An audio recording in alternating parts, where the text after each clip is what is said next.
Drink my water and mind my business. Drink my water and mind my business. Hey, hey.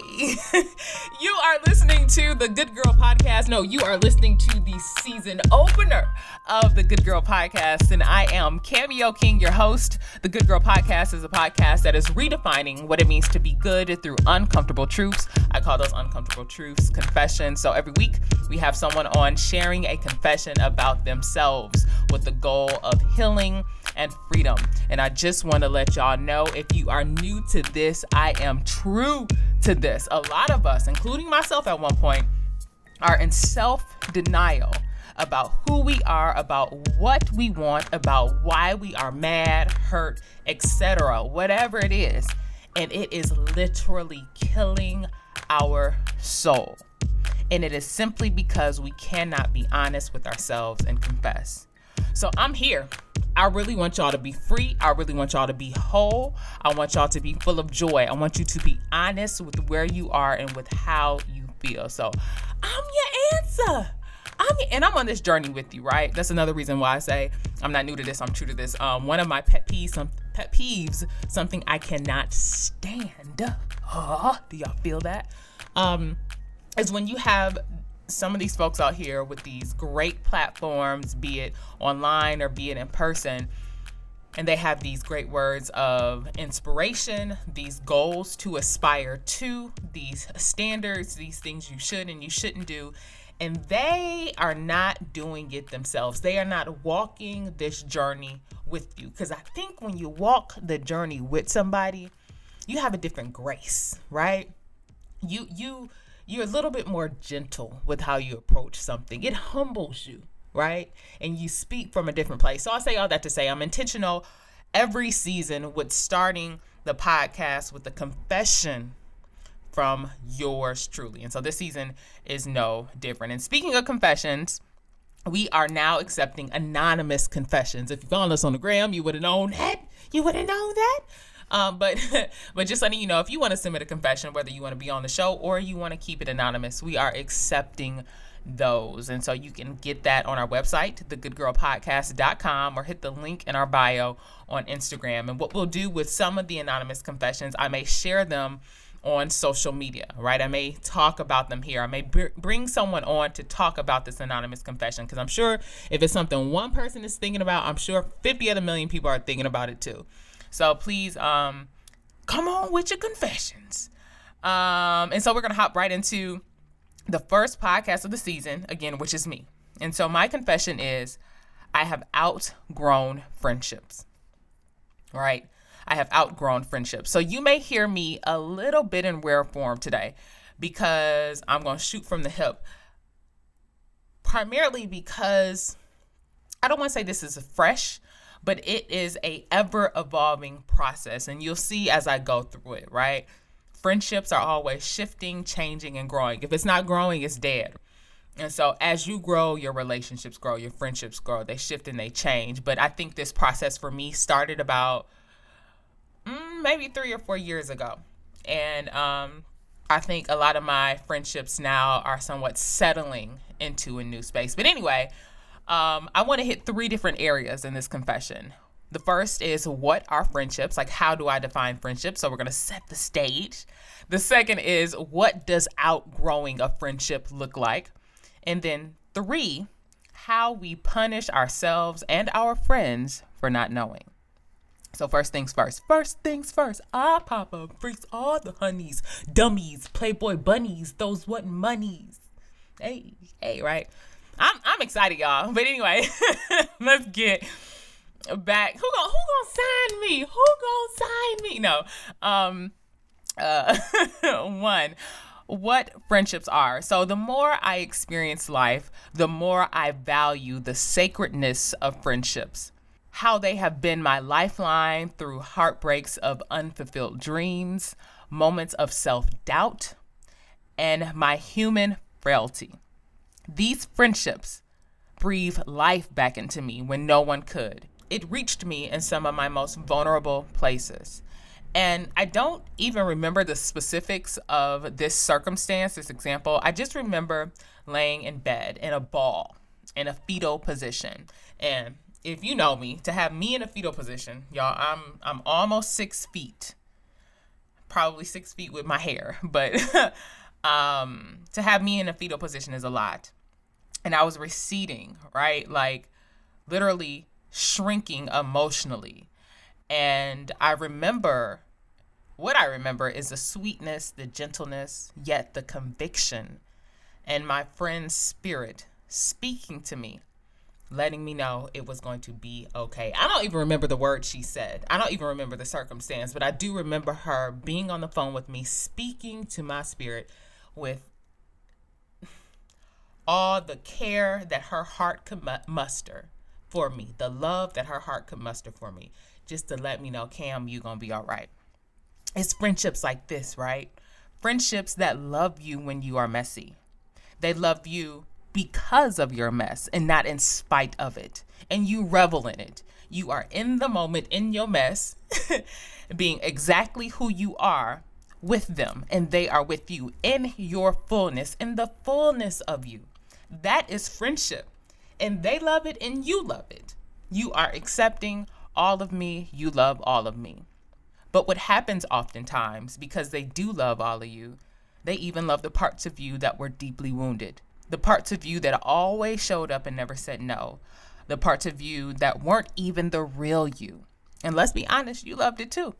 I loved it too. Because maybe it was easy, it was organic, it was comfortable. But when you begin to heal, when I begin to heal, things begin to change. And then this is when the shift happens, which leads me to number 2. What does outgrowing look like? After you get off the floor from crying and your confidence is being restored, you are beginning to heal and a evolved version of you emerges. You begin to see how your messiness was harmful to you, the messiness that they love, the messiness that you love, the messiness that was beneficial or seemingly beneficial. You begin to see how your way of thinking, how my values, my beliefs were harmful, and they were a hindrance to me becoming the best version of myself. So I essentially became, in my growth process, I became a new person, a new evolved me with a new way of thinking, a new set of beliefs, values, and boundaries. And some of my values may have strengthened, and some of my boundaries and standards may have changed. For example, things I've tolerated numerous times in the past, I simply can't tolerate anymore because they are harmful to my well-being. I heard this in a sermon, and they were talking about marriages, but I definitely think it applies here and to all relationships. That when you grow, when you evolve, your loved ones have to re-enroll in the class of you. They have to get to know you all over again. My friend said this in a different way. She said her therapist told her that when you establish new boundaries, you have to understand that this may be a shock to the people around you. They themselves have to reorient themselves to you. Think about it like this. Imagine doing something for a length of time or for the entire length of your relationship. 10 years or maybe 5 years. And all of a sudden, or how about gradually, you stop doing it. You stop maybe answering the phone after 10 o'clock. You stop allowing someone to just dump their day on you. You required more of your relationships. And that may be a shock and confusion, and folks will have to get to know the new you. They're going to push back. Like, who is this new person? This isn't who you typically are. But what it is, it's really your growth. They will need to understand better what your boundaries are, what is driving you in the present moment emotionally, what your mental state is, what your goals are, what your priorities are, and who you are. And they will need to do this intentionally. But the truth is, ain't nobody got time for that. Ain't nobody got time for that. I know I don't. Many times we literally do not have the time, the emotional capacity, or the skill set to adequately capture our friend's evolved state at any given moment. And when I say, I want to say evolved/evolving state, because this is something that's happening actively. And mind y'all, I'm just saying, I'm still on number 2, how we outgrow our friends. And we used to have this capacity, but it was more organic. It was easier. We didn't have to put in that much work.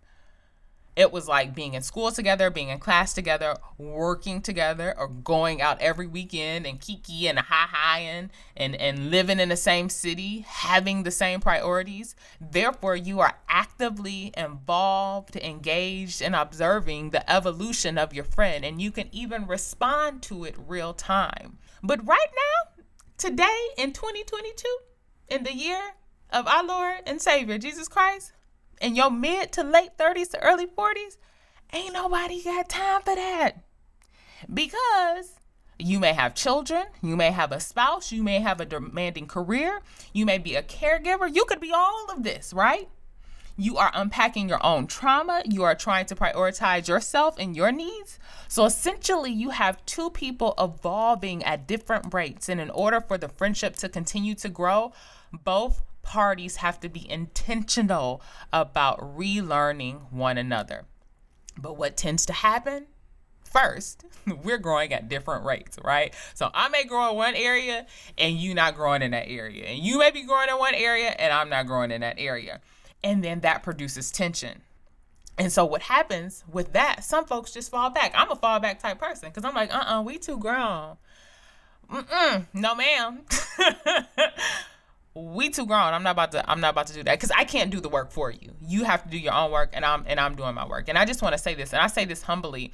I'm not saying either side is wrong. I'm just saying this is what happens. This is how we outgrow friendships. But what is wrong is for me to expect a friend to evolve in the same area at the same rate as I. And before we move on to number 3, I don't even think that we really realize what's happening, right? I'm going to try to paint a picture for you. Imagine too, clearly I'm not a scientist, but I think about the theory about how the earth was formed. And imagine the earth forming actually being a human being, like one of your friends becoming and healing and growing. And so you have all this gas, all this matter, and a little juju in there, right? And a little divinity in there. You got all this stuff that's trying to form into an earth. And you got another one over there trying to form into an earth or a Mars or a Venus or something. And essentially you guys are trying to find out who you are and get in orbit so you can sync and do and be earth. So earth can earth, so moon can moon, so sun can sun. But imagine when those two collide, right? Imagine when a star is telling the earth what it should be. And that's what happens in friendships. That's all I'm saying. And oftentimes we are in this process of becoming. And until we get to a place where we are solid enough, firm enough in our identities and find our orbit and find our place in the world, there will be tension. And the thing about it, this is ongoing, right? Because I use the example of the earth as though the earth stops being the earth and the earth stops changing once it becomes the earth. I hope y'all following me. I really do. I don't know if I could have picked a different example, but once the like the earth is actively still changing because we got humans like us up here messing it up, right? I believe the earth's place is even slowing down, like the rotation rate. But anyway, I'm not going to get too deep into it. But I say all that to say, I don't even think we realize in these moments that we are evolving or changing in that way. And then you have the expectation, mind you, to maintain this friendship, there's an expectation that I should be able to share clearly that this is what is happening in my heart, in my character, and in my life to you. Amid my regular responsibilities, I'm supposed to be able to share that so you can better understand me so we can grow together. But I'm also sharing that with you who are evolving as well. Do y'all see how that is full of tension and just confusion and just how it could just make for a not good recipe for a healthy relationship? And this is, I believe, how we outgrow relationships. And I don't necessarily think it's a bad thing. So on to number 3. How we punish ourselves and our friendships for not knowing. So when all of this is happening, oftentimes we may feel the guilt, the weight of leaving someone behind, especially as Black folks, right? Because we know everything is connected back to slavery. We know, I'll say this, it is ingrained in us to not leave somebody behind. It is like the cardinal sin. Oh, you a black person and you left somebody behind? And so this idea of evolving and outgrowing a friendship is extremely challenging in these places. So you're outgrowing this person who stayed shooting in the gym with you, this person who helped nurture your spirit back to life. We feel shame that we are evolving from a person, and dare I say an organization, because I know I'm talking about friendships, but we have the same type of relationships with organizations, with our churches, that we are evolving out of our churches, with our businesses who we have grown with over time, with our communities, maybe with our family's way of thinking about their approach to life. And we feel this shame, this guilt, and this weight because those people, those entities were critical to our growth. So what we do, we force the relationships or we say nothing at all. And the text and the phone calls go unanswered, and reciprocation is non-existent. Or again, there's even more fighting and tension if you decide to stay. We punish our friends by demonizing them for treating us that way or evolving, and we punish ourselves for growing. But the truth is, we simply didn't know. We didn't know that trauma shows up as personalities of support, that trauma shows up as personalities of never saying no or having no boundaries, and that all this shows up in friendships. We didn't know this. And so when the friend heals through that trauma and they start saying no, we take it, we get offended when they're just healing. We didn't know that they didn't know that it was trauma or undiagnosed mental illness. We didn't know that they didn't know how to exist and simply be and grow as themselves. We didn't know that this is how friendships work, that the connectivity, the intensity of the friendship, and the role of a friendship is ever changing. And it is supposed to change, y'all. Like I said earlier, if it's not growing, it's dead. And that oftentimes these friendships, sometimes they come back and sometimes they don't.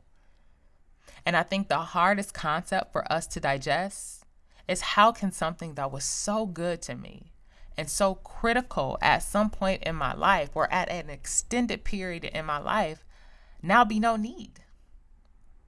You know, what was once a great gift and what seemed to be essential is slowly crumbling away. And the truth is, you outgrow your friendships, and it's not a bad thing. It's just a part of life. Just as much as you outgrow school, you outgrow jobs, and you outgrow clothes. So just as much as staying in a friendship is sacred, because I think some of us are called to stay, so is the goodbye. It is oftentimes in our goodbyes that we find better versions of ourselves, more loving version of ourselves, more healed version of ourselves. It's oftentimes in the goodbye that we allow room for grace and healing and growth for people to evolve into different people, into better people, into a more informed person, right? Into a more solid person. And sometimes as your friendship is growing, you just may need to fall back and wait until God brings you back together. And that is if God plans to bring you back together. Before I close out, I just want to let you guys know that this is a process that I've been experiencing over the past couple of years, you know, very personally, like I said earlier, my friendships have resettled, right? We are doing friends differently. And I think when you fall back, you allow that to happen. There may be spaces where you guys could have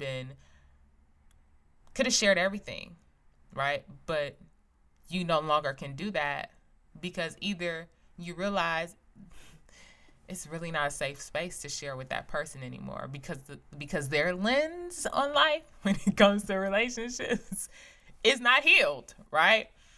And so you don't share that with them anymore, right? And so your friendships resettle, or you outgrow that part of the friendship, or you put a boundary in that area of a friendship. So I say all this to say that this podcast, this topic was inspired by an Instagram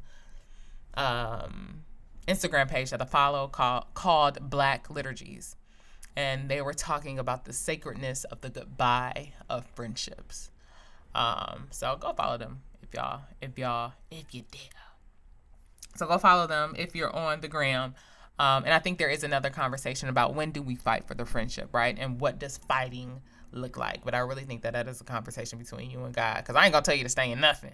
I don't know if I'm gonna tell you to say anything. But anyway, I hope you're excited about the Good Girl Podcast season. We got some dope stuff coming up. We got some great stories coming up. We got the vagina rehab doctor. So yes, we talking about the vagina. And some of y'all confessions are already rolling in. So if you have one, y'all get it to me and maybe I can include it. If it's anonymous, I need to get somebody on to talk about it so we can have an educated conversation. So as always, if you love us, if you like us, even if you don't like us, share, comment, give us feedback. I want to keep this conversation going about where you are in your friendships. All right. You are listening to the Good Girl Podcast.